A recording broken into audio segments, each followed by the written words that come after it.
점수 잡는 hackers. Hello everyone! 네, 오늘도 해커스 튜토리얼 비비안입니다. 우리 지난 시간까지 이제 문법이 어떻게 나오는지에 대해서 한번 전략을 봤고요. 오늘은 우리가 드디어 어디로? 성취로 들어가는 날입니다.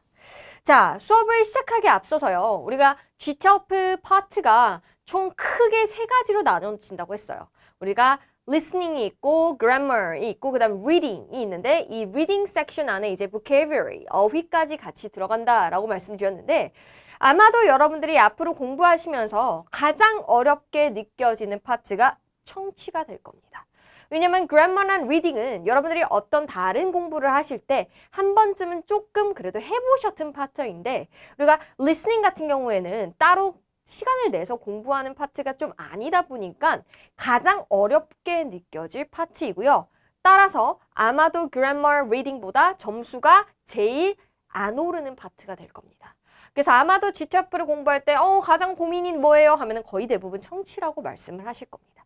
그래서 여러분들이 앞으로 청취를 조금 어렵겠다라고 미리 조금 생각을 하고 접근을 하시면은 그래도 예상했으니까 뭐 원래 어렵다 그러던데 이렇게 여러분들이 좀 편안하게 받아들일 수 있지 않을까라는 생각이 들고요. 그래서 제가 처음에 오리엔테이션 때 뭐라고 말씀드렸냐면 문법을 먼저 성적을 올리고 나서 그 다음 독해, 그 다음에 이렇게 리스닝 이런 순서로 여러분들 공부하시는 게 좋으실 거다라고 말씀을 드렸어요. 그래서 문법은 좀 간략하게 우리가 좀 컴팩트하게 시험에 나오는 편이다 보니까 좀 여러분들이 우리가 핵심 포인트들만 정리해가지고 암기하시면은 그래도 그나마 빠르게 조금 점수가 향상이 되실 거고요. 우리 리스닝은 좀 천천히 더딜 것이라고 생각을 하시고 오늘부터 여러분들이 이제 이론이 끝나고 나서 이제 실전 문제로 들어갈 때요. 우리 시험에 있는 모든 회차에 있는 리스닝 문제를 한번 풀고 나서 끝내는 것이 아니라 거의 지문을 외우다시피까지 계속 반복해서 듣는 연습을 앞으로 하셔야 된다고 생각하시고 여러분들 G체프를 목표로 공부하시는 동안은 매일매일 영어 듣기 하는 연습을 꼭 하루에 적어도 1시간은 반드시 하셔야 된다라고 말씀을 드리고 싶습니다. 제가 너무 많은 겁을 드렸을까요? 그래도 그만큼 어렵다 라고 생각을 해주셨으면 좋겠습니다. 오케이, 자 그러면 이제 서론은 끝났고요. 이제 본론으로 들어가 보도록 할게요. 자, 청취입니다. 일단 여러분 시험장에 가시면은 자, 청취를 여러분들이 약 26문제 풀게 될 거고 아마도 한 30분 정도 소요가 될 겁니다. 일단 시험장에 가시면 제일 먼저 뭐가 나오냐면 리스닝 하기 전에 개괄적인 G체프에 대한 리스닝에 대한 쭉 자세한 설명사항들이 막 나오게 돼요. directions 하면. 막 그거는 여러분 우리 들을 필요가 없어요. 그리고 나서요. 또 한번 예제를 들려줍니다.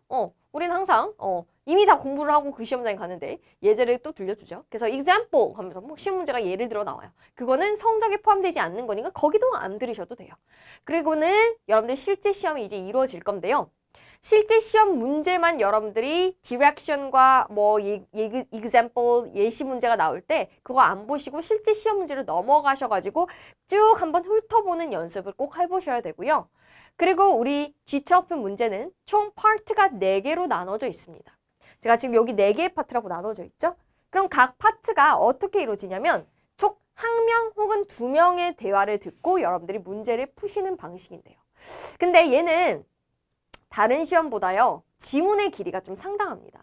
그래서 나머지 굉장히 간단한 혹은 part 1 같은 경우에는 다른 예를 들어서 토익 같은 경우는 굉장히 빨리빨리 그림만 보고 풀어보는 질문이 굉장히 짧은데 우리 G체프는 part 1도 상당히 길고요. 다 전부 다 길다라고 좀 생각을 하셔야 돼요. 그래서 제가 방금 전에 어렵다라고 말씀을 드린 겁니다.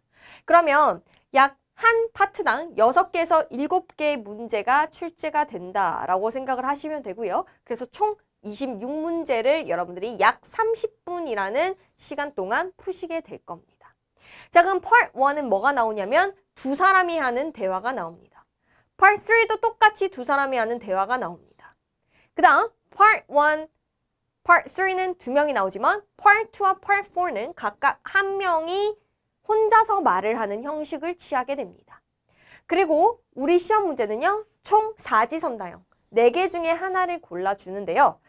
우리 청취에서 가장 어려운 파트, 학생들이 제일 힘들게 생각하는 파트가 뭐냐면 질문 있죠. 시험 문제요. 질문이 시험지에 적혀 있지가 않아요. 자, 우리 다른 영어 리스닝 같은 경우에는 이미 무엇을 물어볼지가 다 종이에 그대로 나와 있단 말이에요. 그래서 우리가 미리 이거 물어볼 거구나. 그럼 그것만 우리가 들으면 되겠다라고 미리 인지한 상태에서 지문을 듣게 되는데 우리 시험은 질문이 나와 있지 않아요. 오로지 보기만 나와 있습니다. 그렇기 때문에 우리가 어렵다라고 느낍니다. 대신 질문이 나와 있지 않는 대신 질문을 총 2번 들려드리게 됩니다. 다시 말해서요. 자, 순서를 다시 한번 얘기를 드리면 일단 기본적인 전체에 대한 directions, 안내사항이 첫 번째 여러분들 시험장 가시면 나올 거고 그 다음 example, 예시 문제를 풀게 될 거고요. 그 다음에는 질문을 한번 쭉 처음부터 끝까지 들려주게 됩니다. 이때 여러분들은 우리가 이제 다음 강의에서 말씀드리겠지만은 이 질문을 꼭 받아 적어 놓으셔야 돼요. 그 다음에 질문을 한번 처음부터 끝까지 쫙 들려줬죠? 그리고 나선 이제 드디어 지문이 나오게 됩니다. 대화가 나오게 돼요. 그 다음 다 들려주고 나서 다시 질문을 2번째로 들려주게 됩니다. 즉 질문은 2번 나오게 되고 지문은 1번 나오게 되는 거죠. 그래서 여러분들이 이 부분에서 지문이 나오기 전에 질문이 나올 때 뭐가 나오는지를 미리 한번 파악하고 다 듣고 나서 이거를 들으시면서 문제를 바로바로 풀어볼 건데 다시 한 번 더 질문을 재확인하고 이렇게 여러분들이 이야기의 순서가 흘러간다라고 생각을 하셔야 돼요. 다시 한번 정리를 드립니다. 우리 G12 청취 같은 경우에는 약 여러분들이 26문제를 30분 동안 풀게 될 거고요. 파트는 총 4개로 나눠져 있습니다. 그 중에서 Part 1과 Part 3는 2명의 화자가 나와서 대화를 하게 될 거고요. Part 2와 Part 4는 1명의 사람이 나와서 혼자서 이야기를 쭉 하게 될 겁니다. 우리 시험의 특징은 질문이 종이에 적혀 있지 않다. 그래서 우리는 질문을 2번 들려준다. 대신 지문은 1번밖에 나오지 않는다. 라고 생각을 하시고 전부 다 각 파트별로 문제의 길이가 조금 다른 시험에 비해서 길다라고 여러분들이 인지해 주셔야겠습니다. 자, 그러면 우리가 어떤 문제들이 주어로 나오냐면요. 우리가 원래 어떤 글을 보거나 혹은 무엇을 들을 때 가장 크게 생각하는 게 원래 주제와 목적이죠. 이 이야기를 왜 하나요? 이것은 무엇에 관한 이야기인가요? 라는 것이 가장 기본적인 문제 형태인데 이것은 약 7%밖에 출제되지 않습니다. 그러면 우리는 무엇이 주로 시험에 나오냐? 굉장히 세부적인 부분들을 물어봅니다. 그렇기 때문에 우리 리스닝 시험이 다른 파트보다 좀 더 어려운 겁니다. 그래서 세부사항을 물어보는 문제가 65% 출제가 되고요. 그 다음으로 높은 비중이 추론 문제입니다.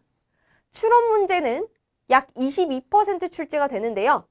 얘는 어떤 결론을 짓게 되었는지에 대한 질문이 나오게 됩니다. 예를 들면은 우리가 파트에서 장단점을 비교하는 이야기가 나와요. A라는 제품은 이러이러한 장점이 있고 B라는 제품은 이러이러한 장점이 있어. 각각의 단점은 이거야. 이런 얘기들이 두 사람이 막 나누게 돼요. 그래서 결국에는 둘이가 어떤 결론을 짓게 될까에 대한 문제가 바로 추론 문제에 해당합니다. 자, 그러면 이제 가장 낮은 비중을 차지하는 게 바로 이제 not true 문제입니다. 이것은 이제 내용 일치, 불일치죠.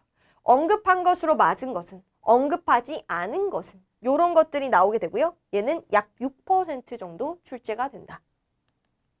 자, 우리 방금 전에 비유를 봤듯이 특정 세부사항 문제가 압도적으로 많이 출제가 된다라고 말씀드렸습니다.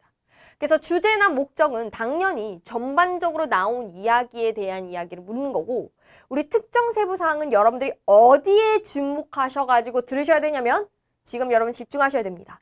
어디 부분? 의문사. What? 무엇에 관한 겁니까? When? 언제 했습니까? Where? 어디서 했어요? How? 어떻대요? Why? 왜 그랬을까요? Who? 누구랑 같이 했대요? 요런 것들을 우리 시험에서 물어봅니다. 다시 말해서 여러분들은 의문사를 물어볼 테니 요 부분과 관련된 부분을 꼭 반드시 집중하셔가지고 들어주셔야 돼요.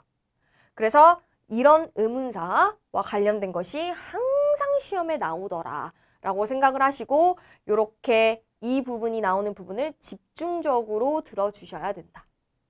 그 다음 not true 문제는 아까도 제가 말씀드렸지만 언급된 것, 언급되지 않은 것, 사실인 것 혹은 사실이 아닌 것 이런 것들을 물어본다라고 생각을 하시고 이 부분도 굉장히 상세한 부분이기 때문에 여러분들이 조금 세심히 들어주실 필요가 있고요. 아까 말씀드렸던 추론 문제는 화자가 어떤 결론을 내렸는지 결정한 거에 대해서 물어보거나 혹은 이 다음에 이 사람이 어떤 것을 할지를 물어보는 것이 바로 추론 문제에 해당합니다. 그래서 이렇게 네 가지가 시험에 주로 출제가 된다라고 생각을 해주셨으면 좋겠어요.